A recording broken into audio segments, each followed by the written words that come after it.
Hello बच्चों, आप लोग कैसे हो। मैं आपका इस टीचर दीपक सर आपको आज फिर अंगगणितीय परीक्षण यानी कि जो आपका मैथ में नवोदय प्रवेश परीक्षा में जो आपका मैथ का पोर्शन आता है उसमें जो इम्पोर्टेंट क्वेश्चन है जो कि हर बार की तरह प्रवेश परीक्षा में पूछे जाते हैं, मैं वो आपको बताने जा रहा हूँ। देखिए, ये क्वेश्चन होते बहुत ही आसान है। ये क्वेश्चन है हमारे लाभ हानि के, और लाभ हानि का क्वेश्चन एग्जाम में जरूर से जरूर एक आता है।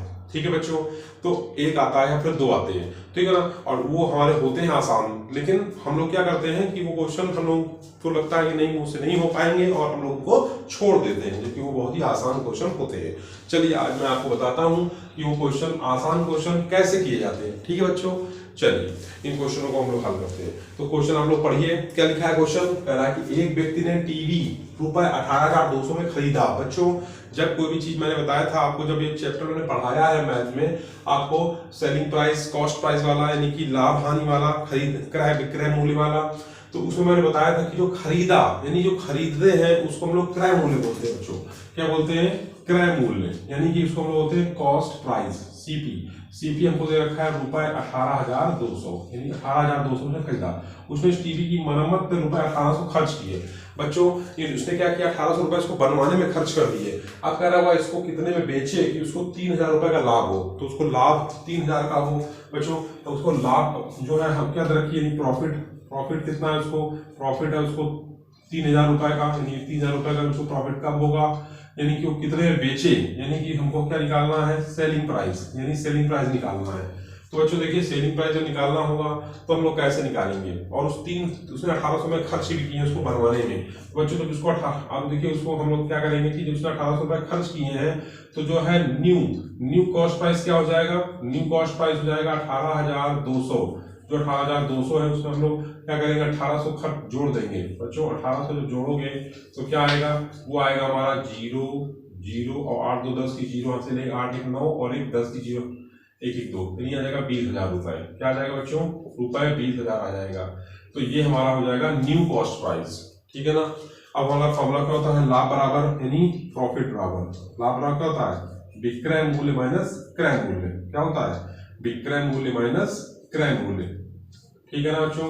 तो हमको निकालना क्या है? Selling price. प्रॉफिट कितना है? 3,000। बच्चों प्रॉफिट कितना है? 3,000 रुपए। 3,000 का प्रॉफिट हो रहा है, और सेलिंग प्राइस हमको निकालना है। और कॉस्ट प्राइस कितना हो गया बच्चों? देखिए 18,200 था, ठीक है ना, और इसमें हमने 1,800 रुपए और जोड़े। क्यों जोड़े? क्योंकि वो हमारा जो 1,800 रुपए है ना बच्चों, वो उसका खर्च है। उसका क्या है? खर्च है। और जब उसको हम जोड़ देंगे तो क्या आएगा आंसर? आइए देखते हैं। तो देखिए यहाँ पर हम लोगों ने 20,000 रुपए लिख दिए। भाई माइनस का 20,000 इधर आएगा तो क्या हो जाएगा? ये जुड़ जाएगा इससे। ठीक है ना बच्चों, ये इससे जुड़ जाएगा।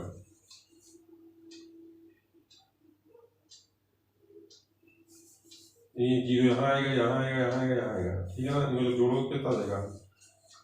23,000 रुपए। यानी 23,000 रुपए का जो टीवी है वो हमको मतलब जो है हम उसको बेचेंगे तब हमें 3,000 का लाभ होगा। तो इसका सी ऑप्शन बच्चों सही है। आपको इस सवाल समझ में आया कि नहीं आया? इस सवाल में कुछ नहीं था, सिर्फ और सिर्फ मैंने फॉर्मूला का इस्तेमाल किया है। सवाल में देखिए आप क्या है? क्रय मूल्य यानी सीपी यानी कॉस्ट प्राइस कितना है? 18,200 रुपए है। तो नया जो सीपी हो जाएगा यानी न्यू कॉस्ट प्राइस हो जाएगा, और 18,200 में 1800 जोड़ देंगे। बच्चों देखिए एक चीज आप याद रखिए, आपने जैसे मान लीजिए इसको आपने 5 रुपए में खरीदा, अब इसको आपने 2 रुपए बनवाने में खर्च हुए, तो जो 2 रुपए खर्च हुए बनवाने में बच्चों, तो अब इसकी कीमत कितनी जाएगी? 7 रुपए।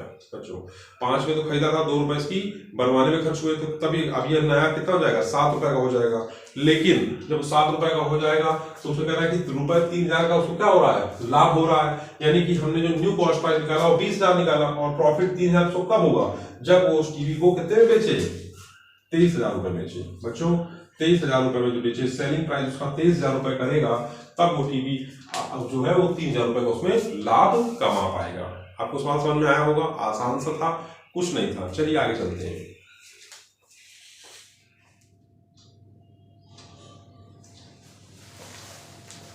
चलिए बच्चों फिर देखते हैं हम लोग ये सवाल को, चलो सवाल कैसे किया जाएगा। ठीक है ना। ये क्वेश्चन हमारा साधारण ब्याज का है। ये क्वेश्चन भी एग्जाम में एक क्वेश्चन इसका भी जरूर आता है। आइए देखते हैं साधारण ब्याज का क्वेश्चन कैसे किया जाएगा। तो सबसे पहले इसको हम लोग हल डाल देते हैं, और हल में सबसे पहले हमको जो जो चीज़ें दे रखी है, यानी कि हमको जैसे इसमें मूलधन दे रखा है तो हमने मूलधन लिख लिया। मूलधन हमको दे रखा है कितना बच्चों, मूलधन हमको दे रखा है 3,500 रुपये बच्चों। फिर उसके बाद कह रहा है दर, तो दर हमको दे रखी है 6%, और कह रहा है कि कितने वर्ष साधारण ब्याज में मिश्र धन हमको दे रखा है बच्चों। मिश्र धन हमको दे रखा है इसमें 4,130 रुपये। ठीक है, अब देखिए इस सवाल में आगे चलते हैं। तो एक फॉर्मूला होता है साधारण ब्याज बराबर मिश्र धन माइनस मूलधन। क्या होता है, साधारण ब्याज बराबर मिश्र धन माइनस मूलधन। ठीक है बच्चों, तो मिश्र धन माइनस मूलधन होता है। अब उसमें मिश्र धन दे रखा है, मूलधन दे रखा है ना बच्चों। मिश्र धन दे रखा है और मूलधन दे रखा है, तो हम लोग इसको लगाते हैं। तो मिश्र धन कितना है, देखिए कह रहा है कि 3500 रुपये की 6% वार्षिक ब्याज की दर से कितने वर्षों में साधारण ब्याज पर 4,130 हो जाएगा। तो 4,130 यहाँ लिख देंगे, 4,130 बच्चों यहाँ लिख देंगे। और मूलधन कितना है, 3500 रुपये है। अब यहाँ पर देखिए 0 आएगा, फिर उसके बाद यहाँ पे 3 आ जाएगा, फिर यहाँ पे 11 11 5 में 6 आ जाएगा। तो 630 रुपये क्या आ गया बच्चों, साधारण ब्याज। हमारा साधारण ब्याज आ गया 630 रुपये। अब फॉर्मूला होता है साधारण ब्याज का, साधारण ब्याज का फॉर्मूला होता है मूलधन, है ना बच्चों, मूलधन गुणे दर गुणे समय, और बटे में क्या होता है बच्चों 100। तो देखो साधारण ब्याज कितना है, साधारण ब्याज है 630 रुपये, मूलधन कितना है 3500, और गुणे दर, दर कितना है, दर 6, और समय कितना है निकालना है, बटे में लिख देंगे 100। तो देखो इस 0 को बच्चों 0 कट जाएगा, 0 की 0 कट जाएगा। अब हम लोग इसको काटते हैं, तो देखो क्या हो जाएगा, 5 से काटते हैं तो 5 सत्ते 35, और 5 एकम 5, 1 6 आ जाएगा। तो 5 दूनी 10, 10 और 5 का 30, है ना। अब आगे चलते हैं, देखिए अब इसको काटते हैं 7 से, तो 7 एकम 7, 7 5 7 8 56। फिर 6 से काटते हैं तो 6 3 18, यानी 3 वर्ष समय आ जाएगा। 3 वर्ष क्या आ जाएगा, समय, समय 3 वर्ष आ जाएगा, यानी कि इसका बी ऑप्शन बच्चों सही है। ठीक है, चलिए आगे चलते हैं अगले सवाल पर।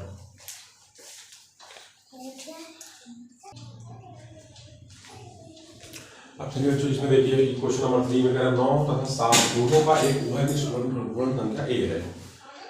9 तथा 7 दोनों का एक उभयनिष्ठ गुणन संख्या ए है। मैंने फिर कह रहा है ये संख्या 1200 तथा 1300 के बीच में है। संख्या ए क्या है, तो 1200 1300 के बीच में संख्या है। देखिए सबसे पहले हम लिखते हैं कि ए बराबर, ए क्या है, दोनों का उभयनिष्ठ गुणन संख्या ए है, और 9 और 7 उसके दोनों के उभयनिष्ठ गुणनखंड ए है। तो ए बराबर आ जाएगा 63। अब बच्चों इस 63 का एक भाग दीजिए सब में, क्योंकि कह रहा है कि 1200 और 1300 के बीच में वो संख्या है। संख्या ए क्या है, वो पूछ रहा है कि संख्या ए क्या है। तो देखिए संख्या ए मुफ्ता हम पता करेंगे। जैसे हम अब देखिए 1200 लिखा हुआ है, तो देखिए 1200 से पहले यहाँ पे क्या दिया 1197, ये ऑप्शन तो होगा नहीं, क्योंकि 1200 से 1300 के बीच की बात कर रहा है, और 1200 1300 के बीच में ये नहीं आता है। हमारे आते क्या है 1 2 3, ये 3 में से कोई एक होगा। तो देखिए सबसे पहले हम लोग 63 का भाग देते हैं इसमें 1260 में। देखिए है, तो देखिए 2 आप 2 3 6 करिए, 2 3 12 करिए, यानी कहने का मतलब कर गया, कितना आ गया 20 बार जाएगा, नहीं पूरा पूरा नहीं कर गया। शेषफल कितना आ गया बच्चों, 0 आ गया। जब शेषफल 0 तो बी ऑप्शन इसका सही है। बाकी 1206 और 1366 में जब आप भाग दोगे तो शेषफल बचेगा, और शेषफल बचेगा इसका मतलब कि वो संख्या हमारी नहीं है ए हमारी कौन संख्या होगी 1260, क्योंकि इनके शेषफल क्या आ रहा है 0 आ रहा है। समझ में आया आपको। तो सवाल देखिए बच्चों आसान है कुछ नहीं सवालों में, जो कि आप देख रहे होगे मैं आसान तरीके से इनको बताते चला जा रहा हूँ। आपको एक ही चीज याद रखनी है, इन सवालों को आपको बार बार लगाना है, क्योंकि नवोदय प्रवेश परीक्षा में हो सकता है कि इस तरह के सवाल आपको मिले प्रवेश परीक्षा में। ठीक है, चलिए आगे चलते हैं।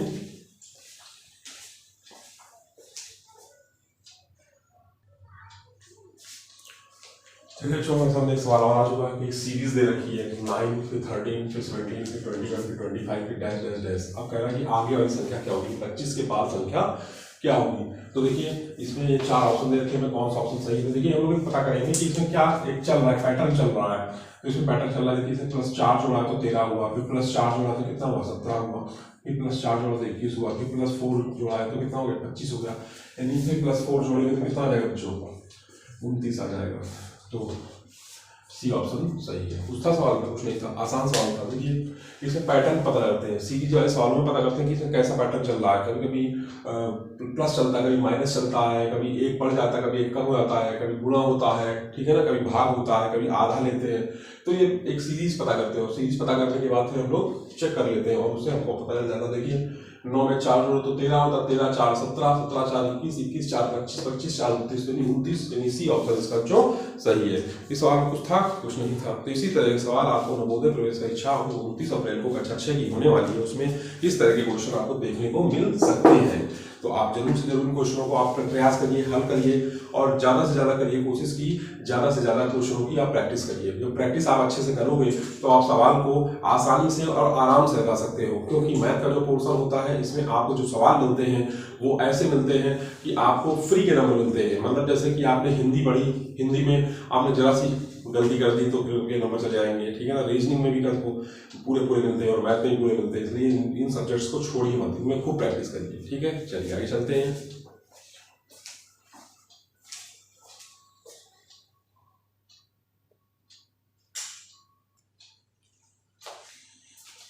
चलिए बच्चों आगे वाले सवाल में देखते हैं। इसमें कह रहा है कि निम्न में से किस संख्या या किस नहीं किन संख्याओं के बीच, किन संख्याओं के बीच बच्चों, किन संख्याओं के बीच में, किन संख्याओं के बीच में केवल एक ही अभाज्य संख्या है। मतलब कि 40 तथा 50 के बीच में क्या क्या एक ही अभाज्य संख्या है, 60 तथा 70 के बीच में क्या एक ही अभाज्य संख्या है, 80 तथा 90 के बीच में, 90 तथा 100 के बीच में क्या एक ही अभाज्य संख्या है।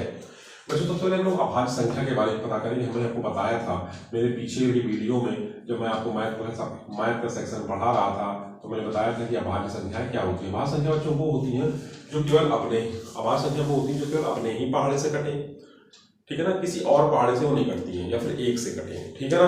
तो अभाज्य संख्या वाली वो होती है, जैसे कि हम कहें दो हमारी सबसे छोटी समअभाज्य संख्या है। 2 किसी पहाड़े में आता है? नहीं आता।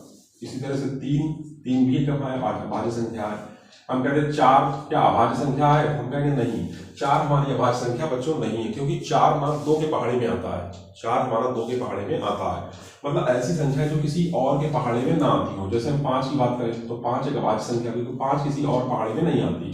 6 एक अभाज्य संख्या नहीं है, क्योंकि 6 ना 2 के पहाड़े में आता है, 2 से कटता है ना बच्चों। और कहने का मतलब है कि फिर उसके बाद 3 से भी कटता है 6, तो हम कह सकते हैं कि 6 जो हमारी अभाज्य संख्या नहीं है, यानी 6 अभाज्य संख्या नहीं, प्राइम नंबर नहीं है, प्राइम नंबर बच्चों नहीं है हमारा, ठीक है ना।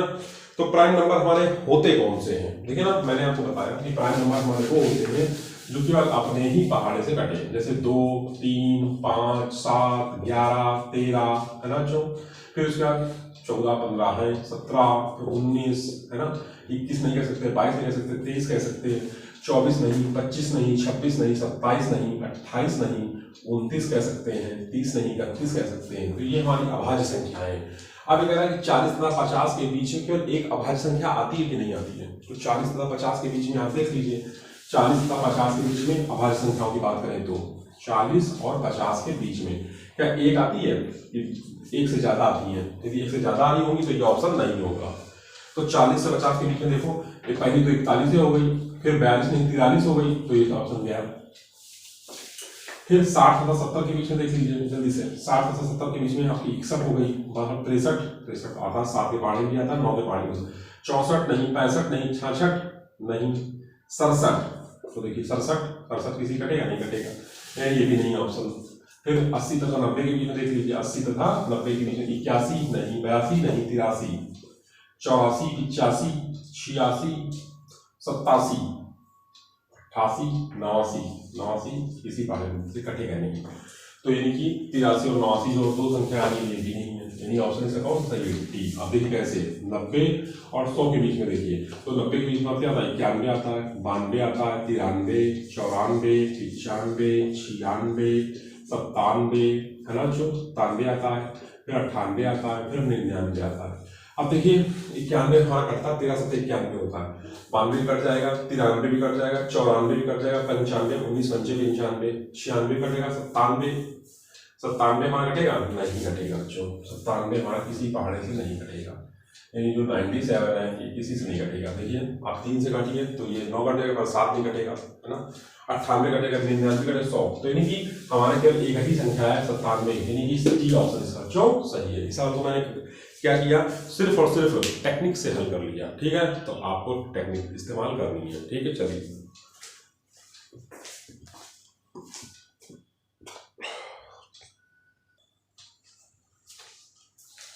चलिए चलो हम लोग सामने एक सवाल और आ गया। एक व्यक्ति एक दिन में 47 सही 2 किलोमीटर चला, वह 29 सही 3 किलोमीटर, मतलब टोटल जो चला ना वो चला 47 सही 1/2, वो टोटल चला बच्चों। फिर कह रहा है वह 29 सही 3 किलोमीटर, 29 सही 1/3 किलोमीटर वो चला स्कूटर से, 8 सही 5/6 किलोमीटर चला साइकिल से, शेष पैदल चला। तो शेष पैदल जो चला आपने उसको x मान लिया। अब इन सही बटे को बटे बदलते हैं तो 47 गुना कितना होता है चौक, देखो 2 सत्ते 14 की 4, 2 चौके 8 9, 94, 95/2 हो जाएगा ये, ठीक है ना। क्या होगा 95/2। 29 गुना 29, 3 और 27 की 7, 3 और 27 की 7 हासिल, 2 3 6 2 8 87 जाएगा, 87 के 88 जाएगा, 88/3 ये हो जाएगा, प्लस 6 48 48 5, तो 2 50 53 53/6 हो जाएगा, और प्लस में x हो जाएगा, ठीक है ना। अब देखिए इनको हम हल कर लेते हैं। तो 3 और 6 का एलसीएम क्या आएगा, 3 और 6 का एलसीएम 6, 3 दूनी 6, 2 2 8 16 की 6, हाँ 2 8 16 17, और प्लस यहाँ पे 53, और प्लस में यहाँ पे x, और यहाँ पे 95/2 बच्चों। आप 95/2 यहाँ लिख लो, और इसको जोड़ लो तो 6 3 9, कितना है 6 3 9, 7 और 5 12 की 2 हासिल 1 1 1 2 बच्चों। और यहाँ माइनस लगा दो क्योंकि प्लस होकर इधर आ गया, बटे में लिख दो 6 बराबर में x, नहीं समझे। 6 और 3 कितना हुआ 9, 7 और 5 12, 12 की 2 हासिल 1 1 2, ठीक है। अब 6 आपके एलसीएम आ जाएगा, तो 2 3 6 3 3 बचे 15, 15 की 5, 3 बचे 15, 15 की 5 हासिल 1 3 और 27 28, माइनस का 2 2 9 बराबर है x। अब देखिए 5 में हमारा 6 9 निकलेगा, 15 में 9 आएगा, 6 यहाँ से नहीं आएगा, 7 7 में 9 है 5, नीचे 6 आएगा बराबर x। काट दो तो 2 दूनी 4, 2 8 16, 2 3 6, यानी कि 28/3 जिसमें आ रहा होगा, यदि सही बटे में आ रहा है तो इसको लिख सकते हो 9 सही 1/3 बराबर में x, यानी कि सी ऑप्शन इसका सही है। यानी पैदल जो चला वो चला 9 सही 1/3 किलोमीटर। आपने सवाल देखा, और कुछ देखिए अच्छा होता क्या है कि जब हमारे पास एग्जाम में पेपर आता है तो उसमें कुछ सवाल हम लोग ना ओरल लगा लेते हैं, क्योंकि उसमें ऐसे पेपर में क्वेश्चन डिजाइन किए जाते हैं, और कुछ हम सवाल थ्योरेटिकल लगाते हैं, कुछ हम उनको ट्रिक से हल करते हैं। तो ये क्वेश्चन था थ्योरेटिकल फॉर्म में, मैंने इसको हल करके आपको दिखाया। तो चलिए देखिए, आज तक जो हमने आपको मैथ के सवाल बताए इंपॉर्टेंट, कि इस टाइप के सवाल, इस तरह के सवाल आपको देखने को मिलेंगे, ठीक है। अब मैं कल से रीजनिंग की सीरीज शुरू करूंगा, और रीजनिंग में आपको वो क्वेश्चन जो एग्जाम में आने की संभावना रखते हैं मैं बताऊंगा, ठीक है। आज के लिए इतना ही रखते हैं बच्चों, जय हिंद।